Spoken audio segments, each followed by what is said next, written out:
परम सत्कारयोग साध संगत जी, राधा स्वामी। प्यारी साध संगत जीओ, आज की जो वाणी है पांचवी पातशाही श्री गुरु अर्जन देव जी महाराज की वाणी है। और आज का जो सत्संग है बड़ा ही महत्वपूर्ण सत्संग है।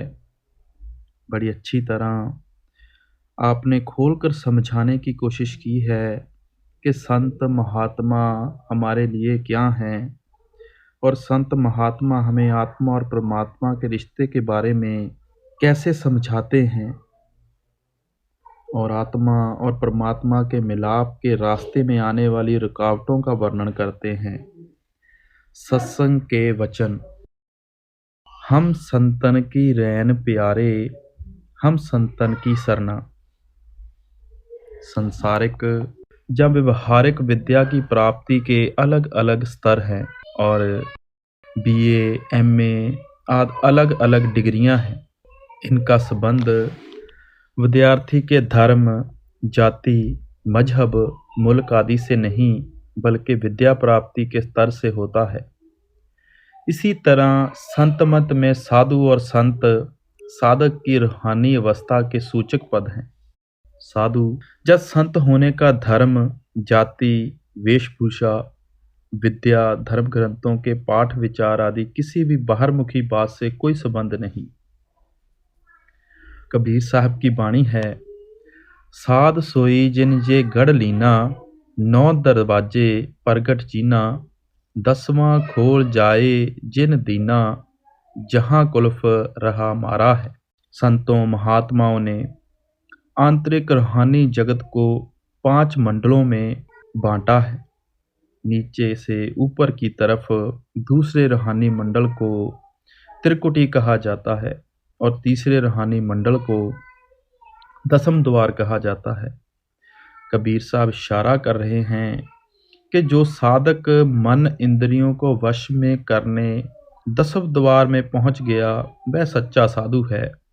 आप इसी शब्द में आगे कहते हैं, 2 पर्वत के संग निहारो, भंवर गुफा ते संत पुकारो, हंसा करते केल उपारो, तहां गुरन दोबारा है। आप समझा रहे हैं कि जो साधक चौथे रूहानी मंडल भंवर गुफा को पार करके सतलुक में दाखिल हो जाता है वह सच्चा संत है। इस अवस्था को सतगुरु पद भी कहा गया है। यही सब पूर्ण संतों का वास्तविक धाम है। स्वामी जी महाराज कहते हैं, संत कहें हम उनको भाई, सतलोक जिन सुरत समाई, चौथा लोक 3 के पारा, सतनाम सतगुरु दोबारा। आप खोलकर समझाते हैं कि पूर्ण संत वह है जो सतलक में पहुंचकर अपनी आत्मा को सतपुरुष या सतनाम में अभेद कर देता है। ऐसे पूर्ण पुरुष को संतजन, भक्त, गुरमुख, ब्रह्म ज्ञानी आदि नामों से पुकारा गया है और उनके गुण, कर्म, स्वभाव पर कई तरह से प्रकाश डाला गया है। गुरु अर्जन देव जी कहते हैं, तैसा हरख तैसा उस सोग, सदा आनंद तै नहीं विजोग, तैसा स्वर्ण तैसी उस माटी, तैसा अमृत तैसी बिख खाटी, तैसा मन तैसा अभिमान, तैसा रंकू तैसा रजान। आप समझा रहे हैं कि पूर्ण संत विषय विकारों, कामनाओं, वासनाओं से ऊपर उठ चुका होता है। वह पूर्ण द्वैत की उस सहजमयी अवस्था में पहुंचकर जिसमें सुख, दुख, मान, अपमान, अमृत, विष, सोना, मिट्टी, राजा, रंक आदि के सब भेद भय दूर हो जाते हैं। सच्चा संत या ब्रह्म ज्ञानी वह है जिसके हर कार्य का संचालक भाव निस्वार्थ परोपकार होता है। प्रभु की तरह ब्रह्म ज्ञानी जो कुछ करता है दूसरों के लिए करता है, निस्वार्थ भाव से करता है। गुरु अर्जन साहब का फरमान है, जन्म मरण देहो माही नाही, जन परोपकारी आए, जी दान दे भक्ति लरन, हर स्यों लौन मिलाए। साधु संत का परोपकार निराला होता है, उनकी दया अद्भुत होती है। वह जीवों को दुनियावी सुख और मान बढ़ाई देने के लिए नहीं आते। उनका असल उद्देश्य अपनी शरण में आने वाले जीवों को सच्ची प्रभु भक्ति में लगाकर प्रभु का रूप बनाना होता है। पलटू साहब कहते हैं, पर स्वार्थ के कारणे संत लिया अवतार, जगत को राह चलावे। आप समझा रहे हैं कि संतजन पर स्वार्थ के लिए सतलोक से इस मृत्यु लोक में आते हैं। वे हमें प्रभु भक्ति के सच्चे साधन और मार्ग का ज्ञान देते हैं और हर प्रकार की बाहरमुखी पूजा से हमारा ध्यान हटाकर अंतर में शब्द या नाम से जोड़ते हैं। संत महात्मा समझाते हैं कि प्रभु सर्वशक्तिमान और सर्वज्ञाता है। कोई व्यक्ति अपनी बल बुद्धि द्वारा उसे प्राप्त नहीं कर सकता। वह प्रभु अपना ज्ञान देने के लिए स्वयं जीव के स्तर पर आता है। गुरु अर्जन देव जी कहते हैं, साध रूप अपना तन धार्या, महा अगन से आप उबार्या।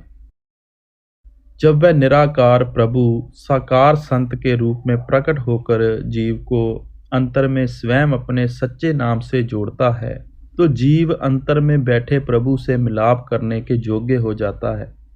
पूर्ण संत निराकार प्रभु के प्रेम का साकार आधार है। जब तक प्रभु संत रूप में साक्षात प्रकट होकर जीव के अंदर अपना प्रेम पैदा ना करे, जीव कभी भी संसार के मोह से मुक्त नहीं हो सकता। इसलिए गुरु अर्जन देव जी महाराज कह रहे हैं, हम संतन की रैन प्यारे, हम संतन की सरना। आप कितनी महिमा करते हैं संत महात्माओं की। कहते हैं कि हम संतों के चरणों की धूल हैं, संतों की पदवी बहुत ऊंची है। अपनी दूसरी कड़ी में गुरु अर्जन देव जी महाराज क्या फरमा रहे हैं, संत हमारी ओट, सताणी संत हमारा गहना। अब कहते हैं कि हमें संतों का आसरा है, संत हमारा गहना जानी साथी हैं। अगर हमारे साथ सचखंड जाने वाला कोई है तो वह संत है। बात यह है कि इंसान कोई काम अपने आप नहीं कर सकता। प्रत्येक काम को सीखने के लिए उस्ताद की ज़रूरत पड़ती है। जिस तरह अनपढ़ को विद्या की प्राप्ति के लिए उस्ताद की ज़रूरत होती है, उसी तरह ज्ञानी जीव को परमात्मा की सच्ची भक्ति और उससे मिलाप का सच्चा मार्ग जानने के लिए गुरु की ज़रूरत होती है। गुरु अर्जन देव जी कहते हैं, भूले को गुर मार्ग पाया, अवर त्याग हर भक्ति लाया। वह परमात्मा सर्वशक्तिमान, सर्वयज्ञ और सर्वव्यापक है। कोई जीव अपनी शक्ति, बुद्धि या चतुराई द्वारा उस सर्वशक्तिमान और सर्वयज्ञ प्रभु तक नहीं पहुंच सकता। कोई जीव प्रभु से खुद नहीं मिल सकता जब तक वह प्रभु खुद उसे अपने साथ ना मिलाना चाहे। परमात्मा हर जीव के अंदर है, पर मिलता गुरु की दया या सहायता से है। गुरु अमरदास जी कहते हैं, घर अंदर सब वत है, बाहर किश नाही, गुर प्रसादी पाइए, अंतर कपट खुलाही। परमात्मा की प्राप्ति के लिए उससे प्रेम होना जरूरी है। परमात्मा निराकार है और जीव देहधारी है। देहधारी जीव निराकार परमात्मा से प्रेम नहीं कर सकता।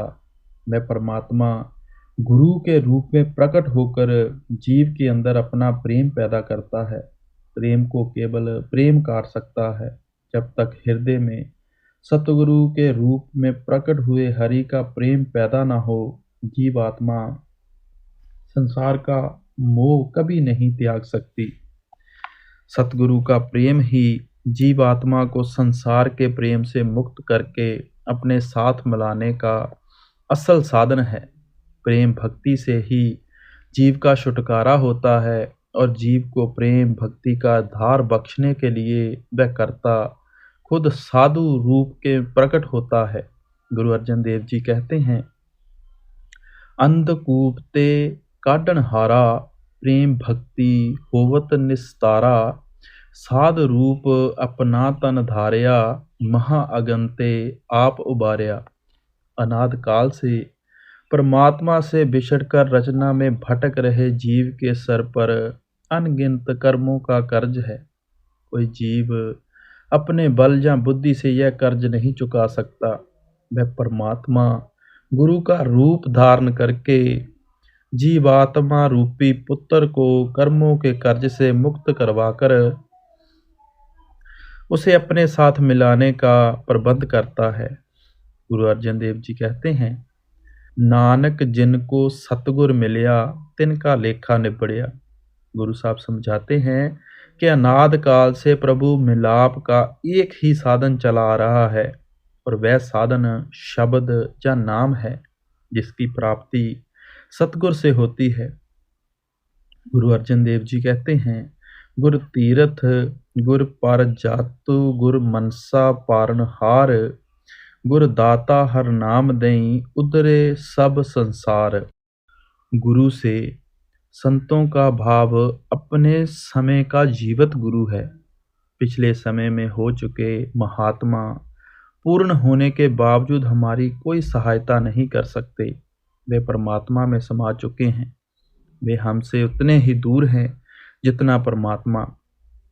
अगर हम उनसे सहायता ले सकते हैं तो फिर परमात्मा से क्यों नहीं ले सकते, जिसमें वे महात्मा समा चुके हैं। जहाँ तो हमें गुरु की जरूरत नहीं है, जहाँ अपने समय के ऐसे पूर्ण सतगुरु की जरूरत है जो परमात्मा से भी मिला हो और देह स्वरूप में भी हमारे सामने हो। हमें ऐसे पूर्ण संत सतगुरु की जरूरत है जो हमारी लिव अंतर में नाम से जोड़ सके, और जिसके ध्यान द्वारा हम अपने मन और आत्मा को अंतर में एकाग्र करके परमात्मा के शब्द या नाम से जोड़ सकें। यही कारण है कि संत महात्माओं की अनेक गद्दियाँ चलती हैं। गुरु नानक साहब, कबीर साहब, बाबा फरीद आदि की गद्दियों पर अनेक पूर्ण महात्मा आए, क्योंकि जीव अपने समय के जीवित सतगुरु से ही मार्गदर्शन और सहायता प्राप्त कर सकता है। गुरु और शिष्य का रिश्ता शिष्य पर नहीं, गुरु पर आधारित है। हम अपनी तरफ से सोच लेते हैं कि पिछले समय में हुआ कोई महात्मा हमारा गुरु या मार्गदर्शक है। ये केवल हमारे मन का भ्रम है, क्योंकि हमें उस परमात्मा की तरफ से यह उत्तर नहीं मिलता कि उसने हमें अपनी शरण में लेना स्वीकार कर लिया है। यदि लोग पूर्व में हुए महात्माओं की टेक द्वारा भव सागर से पार हो सकते हैं, तो संसार के आरंभ में एक महात्मा अवतरित हो जाता है और उसके बाद किसी दूसरे महात्मा को संसार में आने की आवश्यकता नहीं होती। संसार के सब संतों ने गुरु प्रसाद या संतों की दया को जीव की मुक्ति का साधन माना है। दया दाता की प्रसन्नता पर आधारित होती है, भिखारी की इच्छा पर नहीं। अगर कोई व्यक्ति पूर्व समय में हुए किसी महात्मा की शरण से पार हो सकता है, तो संसार के सारे परमार्थी साहित्य में से सतगुरु की दया या मुर्शद की रहमत के सिद्धांत को खारिज करना पड़ेगा। अगर जीव अपनी मर्जी के साथ किसी महात्मा में टेक रखकर भव सागर से पार हो सकता है, तो कोई भी जीव परमात्मा की जुदाई में ना भटकता फिरे। गुरु अर्जन देव जी कहते हैं, आपन लिया जे मिल बिछड़ को रोवन, साधु संग प्राप्ते नानक रंग मानन। उस कर्ता पुरख ने खुद पर यह विधान बनाया है कि कोई जीव सतगुरु के बिना उससे मिलाप नहीं कर सकता। गुरु अमरदास जी भी कहते हैं, धुर खसमे का हुक्म पाया, विण सतगुर चेत्या ना जाई। कि पूर्ण संतों ने सावधान किया है कि गुरु का होना ही काफी नहीं, पूर्ण गुरु का होना चाहिए। पूरा गुरु वह है जो अपनी आत्मा परमात्मा में भेद करके उसका रूप हो चुका है। केवल ऐसा महात्मा ही दूसरे जीवों को सच्ची प्रभु भक्ति द्वारा प्रभु से मिला सकता है। गुरु अर्जन देव जी फिर कहते हैं, सतपुरख जिन जानिया सतगुर तिसका नाओ, तिसके संग सिख उधरे नानक हर गुण गाओ।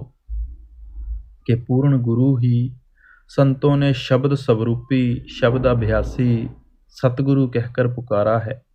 स्वामी जी महाराज भी यही कहते हैं, गुर सोई जो शब्द स्नेही, शब्द बिना दूसर नहीं सोई, शब्द कमावे सो गुर पूरा, उन चरणन की हो जा धूरा।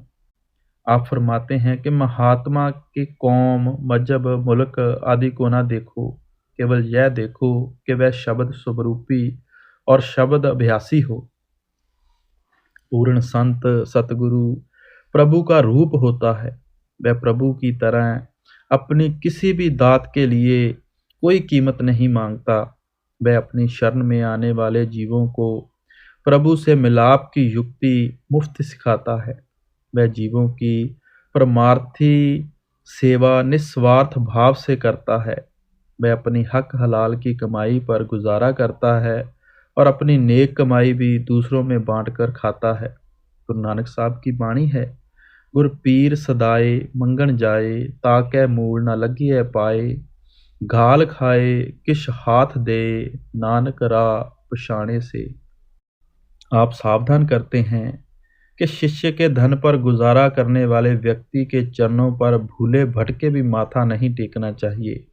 हमें सिर्फ वह महात्मा रास्ता दिखा सकता है जो खुद हक हलाल की कमाई करे और अपनी नेक कमाई भी दूसरों के साथ बांट कर खाए। अपनी तीसरी कड़ी में गुरु अर्जन देव जी महाराज क्या फरमा रहे हैं, हम संतन स्यों बाणी आई, पूरब लिखिया पाई। कहते हैं, शुक्र है कि हमारा संतों के साथ प्यार हो गया। किस तरह हो गया? हमारे कोई पिछले जन्मों के बड़े ऊंचे कर्म थे जिसकी वजह से संतों से मिलाप हो गया, संतों के दर्शन हुए, संतों का सत्संग मिला।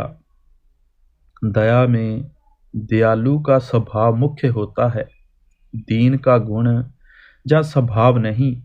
जो चीज किसी को उसके गुण कर्म और स्वभाव देखकर दी जाती है वह उसका अधिकारी होता है, उसमें देने वाले की दया नहीं होती। राजा भिखारी का गुण देखकर दान नहीं देता, वह दान देता है क्योंकि दान देना उसका स्वभाव है और दान देने से उसे प्रसन्नता प्राप्त होती है। प्रभु जीव के गुण दोष देखे बिना दया करता है क्योंकि दया करना उसका स्वभाव है और उसे दया करने में प्रसन्नता प्राप्त होती है। प्रभु ने अपनी दया से जब सृष्टि पैदा की, उसने सृष्टि के अनंत भंडार अपनी दया से जीव को उपहार में दिए हैं। क्या सूरज, धरती, पहाड़, जंगल, सागर आदि कभी जीव के गुण दोष देखकर उसे कुछ देते हैं? क्या कभी प्रभु ने जीव को अनंत दातें देते समय उसके गुणों को देखा है? सारी सृष्टि प्रभु की दया का सुंदर और साक्षात प्रमाण है। एहो मन तेरा भाई, संतन स्यों मेरी लेवा, देवी संतन स्यों ब्योरा।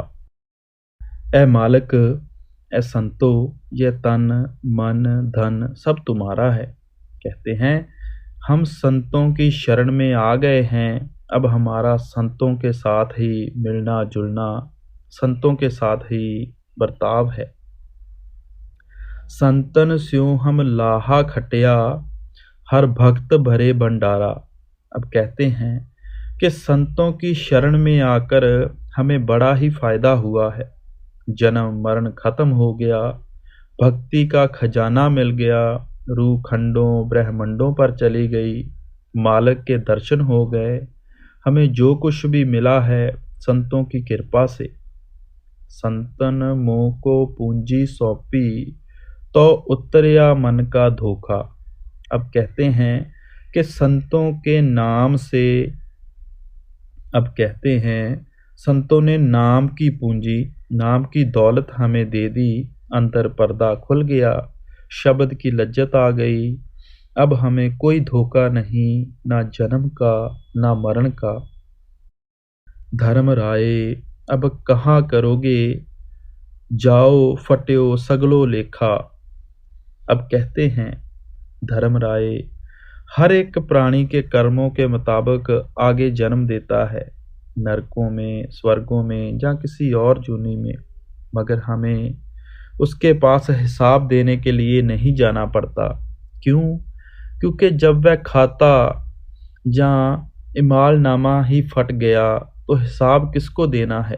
नाम की कमाई और गुरु की कृपा से वह कागज फट जाता है। अगर कर्मों का पर्चा ही फट गया तो बाकी क्या रह गया? इसी तरह जो संतों के पास जाएंगे वह उनका कागज फाड़ देंगे, मगर शर्त यह है कि यह कमाई करके पर्दा खोले। जिसने पर्दा खोल लिया वह कह सकता है कि मेरा लेखा फट गया, अब धर्म राय मेरा कुछ नहीं बिगाड़ सकता।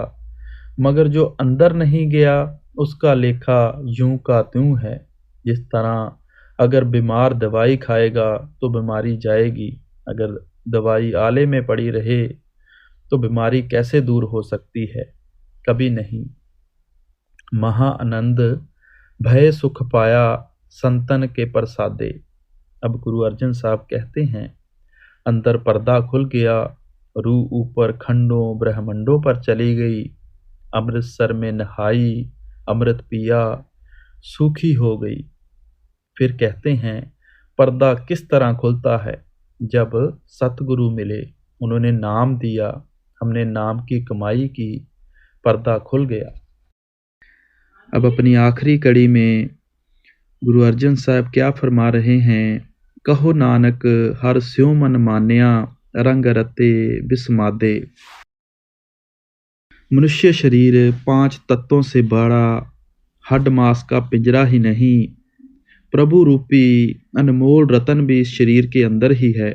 गुरु नानक साहब फरमाते हैं पंच तत्व मिल काया कीनी, तिसमें राम रतन ले चीनी। इस शरीर के 2 भाग्य हैं, आँखों से निचला भाग और आँखों से ऊपर का भाग। आँखों से निचले भाग को स्थूल शरीर या पिंड कहा जाता है। इसके 9 दरवाजे हैं। इन्हें 9 दरवाजों, 9 द्वार या 10 इंद्रियां कहा जाता है। ये 9 दरवाजे या 10 इंद्रियां जीवात्मा के संसार में कार्यशील होने के साधन हैं।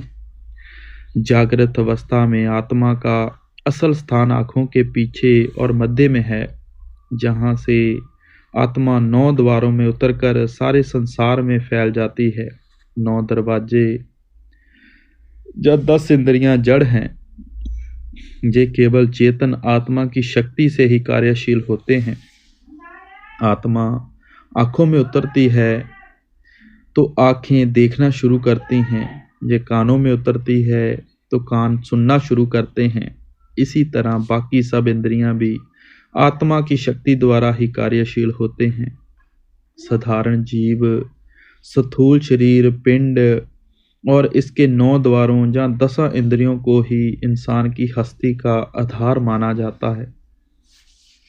संत महात्मा समझाते हैं कि आत्मा की हस्ती इससे बिल्कुल अलग है। आत्मा परमात्मा की अंश है। इसका निज घर सतलोक है, जहाँ प्रभु निवास करता है। वर्तमान अवस्था में यह इस कदर दे के 9 दरवाजों या 10 इंद्रियों से बंध चुकी है कि इसे अपना घर और घर वापस जाने का रास्ता ही भूल गया है। पूर्ण संत सतगुरु अपनी शरण में आने वाले जिज्ञासु को प्रभु के नाम के सिमरण की युक्ति समझाते हैं। जब साधक सतगुरु की बताई हुई युक्ति के मुताबिक ध्यान आँखों के पीछे और मध्य रखकर गुरु द्वारा बताए गए प्रभु के नाम का सिमरण करता है, तो धीरे धीरे उसकी चेतन सत्ता शरीर के 9 द्वारों में से सिमटकर आँखों के पीछे और मध्य में एकाग्र होना शुरू हो जाती है। एकाग्र हुए मन और आत्मा का बिना किसी आधार के यहाँ ठहरना मुश्किल हो जाता है। इसलिए इन्हें सतगुरु के ध्यान द्वारा जहाँ स्थिर किया जाता है, जब आत्मा पूरी तरह से आँखों के पीछे और मध्य में एकाग्र और स्थिर हो जाती है, तो शरीर के 9 द्वार बंद हो जाते हैं और आत्मा की तरफ 10वां दरवाज़ा खुल जाता है। संत महात्मा समझाते हैं कि जब हम अभ्यास द्वारा मन और आत्मा को शरीर के 9 द्वारों में से समेटकर 10वें दरवाजे में ले आते हैं, तो शरीर का निचला भाग सुन्न या मुर्दा हो जाता है। उस समय जीव के शरीर के आँखों से निचले भाव की सुध नहीं रहती, लेकिन रूह आँखों के पीछे चेतन होती है। इस अवस्था में जीवन और मृत्यु की प्रक्रिया इकट्ठी चलती है, यानी शरीर का आँखों से निचला भाग मृतक के समान होता है, लेकिन आँखों से ऊपर का भाग चेतन होता है। इस अवस्था को जीते जी मरने की अवस्था भी कहा गया है। इसे ही पूर्ण एकाग्रता या समाधि की अवस्था का भी नाम दिया गया है। पूर्ण संतों द्वारा समझाई जाने वाली रूहानी साधना का मूल उद्देश्य मन आत्मा को शरीर के 9 द्वारों में से समेटकर आँखों के पीछे और मध्य 10वें दरवाजे में एकाग्र और स्थिर करना है, जहाँ पहुंचकर ही आत्मा को आंतरिक रूहानी जागृत की वास्तविकता का पता चलता है और जहाँ पहुंचकर ही उसका आंतरिक रूहानी सफ़र शुरू होता है। जीवात्मा को जो कुछ मिलता है, ध्यान को इस 10वें दरवाजे में एकाग्र करने और स्थिर करने से मिलता है। इसलिए संत महात्मा बार बार जीव को 9 दरवाजे खाली करके 10वें दरवाजे में पहुंचने का उपदेश देते हैं।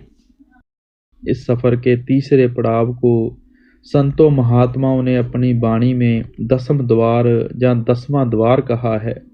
10वें दरवाजे और 10वें द्वार में संतों का इशारा 2 अलग अलग अवस्थाओं की ओर है। 10वें द्वार को परजोग, त्रिवेणी, अमृतसर, मानसरोवर आदि भी कहा गया है। यही गुरु अर्जन साहब समझा रहे हैं। कहो नानक हर स्यों मन मान्या, रंग रते बिस्मादे। आप कहते हैं कि पर्दा खुल गया, मालिक का रंग चढ़ गया, अब किसका डर है। सो गुरु प्यारी साध संगत जी, आज का ये छोटा सा शब्द बहुत ही विचार योग्य शब्द था, जिसमें संतों की पूर्ण महिमा बताई गई है कि किस तरह संत महात्मा हमारी ज़िंदगी में आकर रंग भर देते हैं और हमें इस भव सागर से पार कर देते हैं। सो गुरु प्यारी साध संगत जी, हमें भी चाहिए कि मौजूदा सरकार बाबा जी को कुछ बन के दिखाएं, कुछ करके दिखाएं। राधा स्वामी जी।